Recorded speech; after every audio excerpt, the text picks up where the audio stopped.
जब भी short questions and reasons का आंसर देते हुए दो बातों का ख्याल रखिएगा आप कि आंसर्स लिखिएगा, ज़्यादा से ज़्यादा 2-3 लाइन से ज़्यादा मत लिखिएगा, ठीक है? उसके बाद आप जस्टिफिकेशन दीजिएगा कि आपने जो आंसर दिया है वो सही दिया है कि अगर आप जस्टिफाई करेंगे, ठीक है?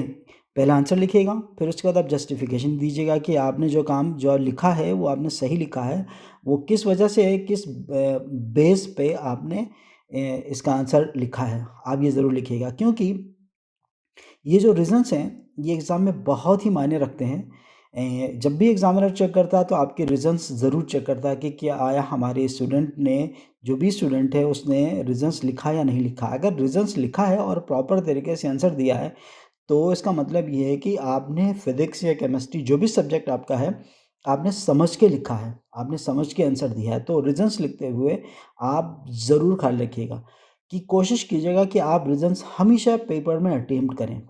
पेपर में अटेम्प्ट करेंगे तो आपको पूरे नंबर मिलेंगे और पूरे नंबर मिलने के चांसेस होते हैं। दूसरी जगहों पर आप कहीं भी गलती कर लेते हैं, तो वहाँ पर भी आपको नंबर दिए जाते हैं क्योंकि बच्चा स्टूडेंट बहुत अच्छा है केकर, ठीक है? तो आप रीज़न्स के आंसर ज़रूर दीजिएगा और समझ के दीजिएगा और एक्यूरेट दीजिएगा। आप देखिएगा, आंसर लिखिएगा precise and accurate, only 3 sentences, not more than 3 sentences.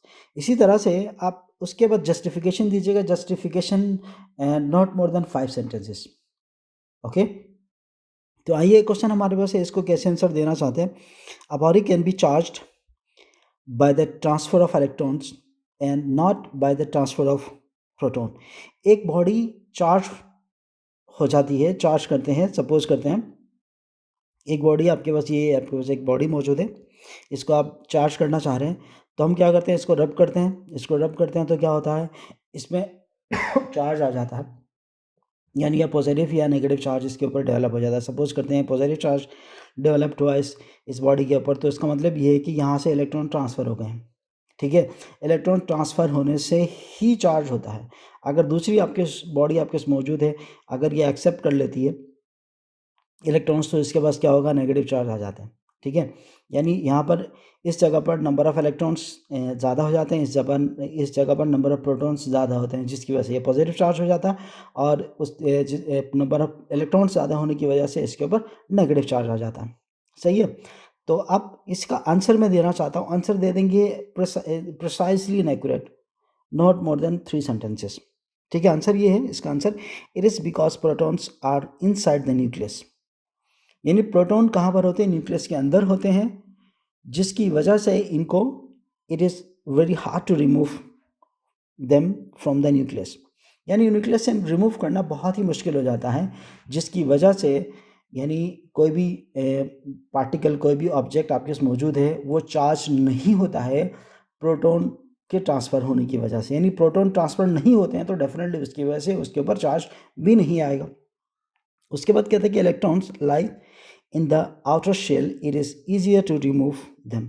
क्योंकि इलेक्ट्रॉन कहाँ पर होते हैं, किसी भी एटम के न्यूक्लियस के अराउंड मूव कर रहे होते हैं, यानी आउटर मोस्ट शेल में, यानी शेल्स के अंदर मौजूद होते हैं, अराउंड द न्यूक्लियस होते हैं, और रिवॉल्व यानी मूव करते रहते हैं। तो इसका मतलब ये कि उनको रिमूव करना आसान हो जाता है, जिसकी वजह से इलेक्ट्रॉन ट्रांसफ़र हो जाते हैं, लेकिन प्रोटॉन्स ट्रांसफ़र नहीं होते हैं। सही है? इसका आंसर, इसका रीज़न ये है। आपने 2 सेंटेंसेस मैंने लिखे हैं यहाँ पर, जब आप भी लिखेंगे तो 2 सेंटेंसेस से ज़्यादा मत लिखिएगा। अब इसकी जस्टिफिकेशन पर आते हैं कि इसको जस्टिफाई करते हैं, क्या हम जो कह रहे हैं वो क्या वो सही कह रहे हैं या गलत कह रहे हैं। सपोज़ करते हैं मेरे पास एक मैग्नीशियम का एटम है, मैं एज्यूम करता हूँ, अच्छा मैग्नीशियम का एटम है, इस मैग्नीशियम के एटम को के ज़रिए से मैं जस्टिफाई करना चाह रहा हूँ। सपोज़ करते हैं मैग्नीशियम के एटम में प्रोटॉन्स होते हैं 12 होते हैं, ठीक है? और इलेक्ट्रॉन होते हैं आपके पास 12 होते हैं, और आपके न्यूट्रॉन भी आपके पास 12 होते हैं, सही है?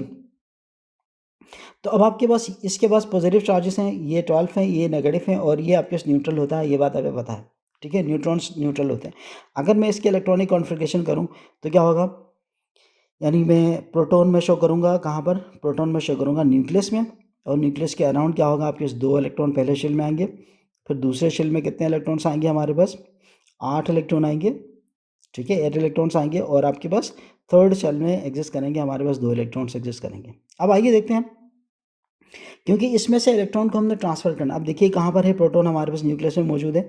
अब इस न्यूक्लियस से प्रोटॉन को मूव करना हमारे लिए बहुत मुश्किल हो जाएगा, ठीक है। यहाँ से हम रिमूव नहीं करवा सकते हैं इनको। जब रिमूव नहीं करवा सकते हैं तो डेफिनेटली इनकी वजह से, यानी प्रोटॉन मूव ही नहीं होते हैं तो चार्ज कहाँ से प्रोड्यूस होगा। अब मूव करवाना हमारे पास कहाँ इलेक्ट्रॉन है। अब देखना ये चाहते हैं कि इलेक्ट्रॉन, मैं इस इलेक्ट्रॉन को रिमूव करवाना चाहता हूँ। इस इलेक्ट्रॉन को जब रिमूव करवाना चाहता हूँ तो इसके लिए मुझे एनर्जी देनी पड़ती है अराउंड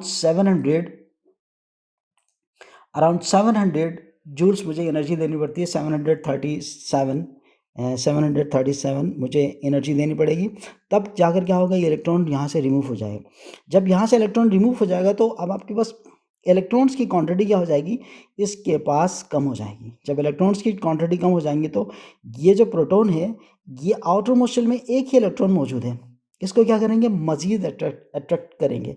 अट्रैक्ट करेगा तो क्या होगा, ये जो शेल हमारे पास मौजूद है ये मज़ीद श्रिंक हो जाएगा, यानी छोटा हो जाएगा, ठीक है। तो ज़्यादा फोर्स, आप दूसरे इलेक्ट्रॉन को अगर रिमूव करवाना चाहते हैं, सपोज करते हैं मैं शेल बनाना चाहता हूँ, आप दूसरे शेल रिमूव करवाना चाहते हैं तो इसको तकरीबन 1400 अप्रोक्सीमेटली 1400 समथिंग, यानी 1450 कर दीजिएगा। 1450 जूल्स मुझे एनर्जी देनी पड़ती है इस दूसरे इलेक्ट्रॉन को रिमूव करवाने के लिए।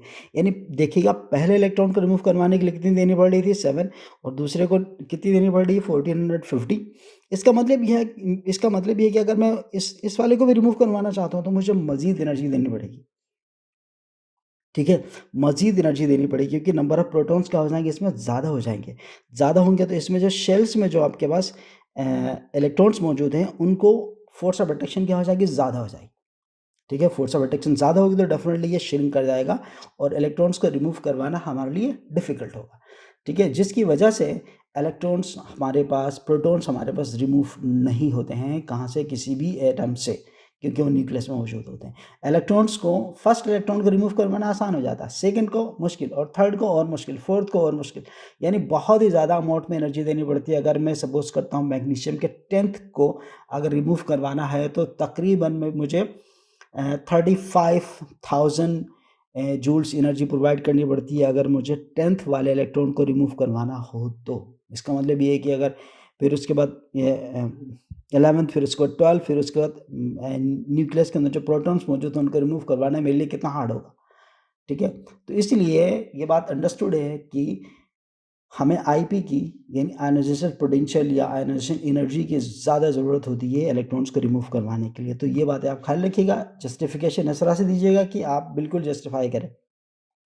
तो इसका रीज़न कोई भी एक एटम बना के दिखा दीजिएगा, उसके आईपी, यानी आईपी आयनाइजेशन पोटेंशियल या आयनाइजेशन एनर्जी दिखा दीजिएगा, क्योंकि इसके पास एनर्जी ज़्यादा देनी पड़ती है और न्यूक्लियस से रिमूव करवाना हमारे लिए बहुत ही हार्ड हो जाता है। तो इस तरह से आप जस्टिफाई कर सकते हैं। तो आपको 100 में से 100 फिज़िक्स में नंबर मिल जाएंगे, ये मैं आपसे वादा करता हूँ, ठीक है। तो आप बिल्कुल प्रॉपर वे में काम कीजिएगा तो आई होप पूरे के पूरे नंबर आप ले लेंगे। तो पहला आप क्या करेंगे, मैं दोबारा बता देना चाहता हूँ, पहले आप रीज़न देंगे, पहले आप आंसर देंगे। आंसर आपके पास कितने का होना चाहिए, आंसर ज़्यादा से ज़्यादा 3 sentences, not more than 3 sentences. इसी तरह से जस्टिफिकेशन देंगे, आप बिल्कुल रीज़न बताएंगे कि क्यों ऐसा नहीं होता है। आपने कहा कि यहाँ पर, आपने इस जगह पर कहा कि वेरी हार्ड होता है, ठीक है ना, very hard to remove the electrons. जब आपके पास वेरी हार्ड जो होता है तो आप क्यों हार्ड होता है भाई, आप बताएंगे। हार्ड इसलिए होता है कि हमें पहले एक इलेक्ट्रॉन को रिमूव करवाने के लिए आईपी की ज़्यादा ज़रूरत पड़ती है, इसी तरह से सेकंड को और ज़्यादा ज़रूरत पड़ती है, और थर्ड को और ज़्यादा ज़रूरत पड़ जाती है, जिसकी वजह से एक इलेक्ट्रॉन ही रिमूव करवाना मुश्किल हो जाता है। तो हम प्रोटॉन को कहाँ से मूव करवाएंगे, ठीक है। आप जस्टिफाई ज़रूर कीजिएगा, इंशाल्लाह आपके पूरे नंबर आ जाएंगे। मैं आपके लिए दुआ करता हूँ। आप अपना ख्याल रखिएगा, ठीक है। अपने चाहने वालों का भी ख्याल रखिएगा। Thank you.